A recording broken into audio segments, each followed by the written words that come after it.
ఉల్లిపాయ మామిడికాయ పచ్చడి చేస్తాను. దానికి ఆవాలు మెంతులు 2 స్పూన్లు, ఆవాలు 4 స్పూన్లు వేయించుకున్నాను. డ్రై రోస్ట్ ఆవాలు మెంతులు డ్రై రోస్ట్ చేస్తాను కదా, ఇది పౌడర్ పట్టేసి ఇలా పెట్టుకున్నాను. ఫ్లేవర్ పోకుండా మూత పెట్టేస్తాను. దాంట్లోనే ఆ జార్లోనే వెల్లుల్లిపాయలు 3 వెల్లుల్లిపాయలు చిన్న 3 వెల్లుల్లిపాయలు కంగమంగ పెట్టాను. ఉల్లిపాయలు మామిడికాయ పచ్చడి. ఇది ఈ ఉల్లిపాయలు పచ్చి ఉల్లిపాయలే, మామిడికాయ ముక్కలు. వీటికి సంబంధించిన పోపు ఆవాలు, ఎండుమిర్చి, కరివేపాకు, అంతే. పోపు అంటే ఇంకేం ఉండదు. తయారు చేస్తాను చూడండి. ఇప్పుడు కూర్చోండి. ఉల్లిపాయ ముక్కలు మామిడికాయ ముక్కలు గిన్నెలో వేసుకోవాలి.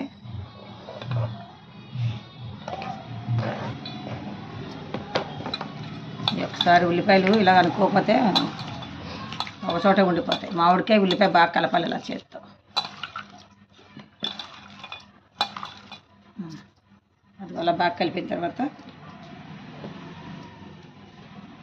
ఇది వెల్లుల్లిపాయ పేస్టు, అదే కంగమ్మంగా పెట్టాలి, పేస్ట్ కానీ చేసుకోకండి. దానికి కారం ఉజ్జాయింపు మన ఇష్టం, తినే ఘాటుని బట్టి, మీరు తినే ఘాటుని బట్టి వేసుకోండి. అలాగని చెప్పి ఎక్కువ వేసుకోకండి, మండుద్ది సమ్మర్లో.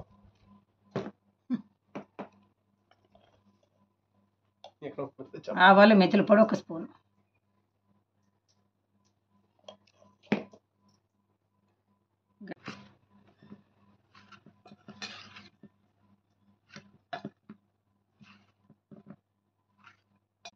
సరిపడా ఉప్పు,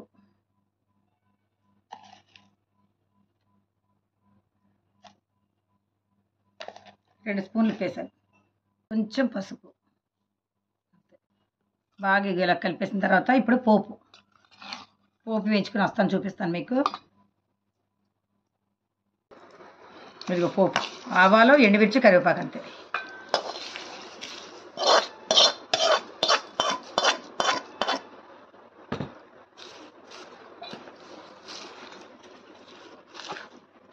వద్దు, పెసరకట్టు పోపు పెట్టాలి. భలే ఉంది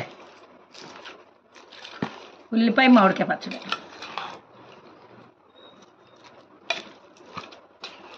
ఇది మామిడికాయలు ఊరాక నూనె ఇంకా బయటకు వచ్చేస్తుంది, అందుకే నేను సరిపడా వేసాను నూనె. ఇదిగో, ఎందుకంటే ఇది ఊరిన తర్వాత, మామిడికాయలు ఊరిన తర్వాత నూనె అంతా పైకి వచ్చేస్తుంది.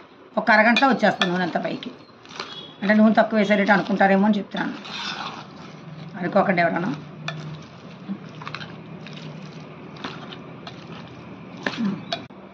ఉప్పు చూస్తున్నాను, కొంచెం ఇప్పుడు ఉప్పు ఎక్కువగా ఉంది కానీ ఊరిన తర్వాత సరిపోతుంది, చాలా బాగుంది.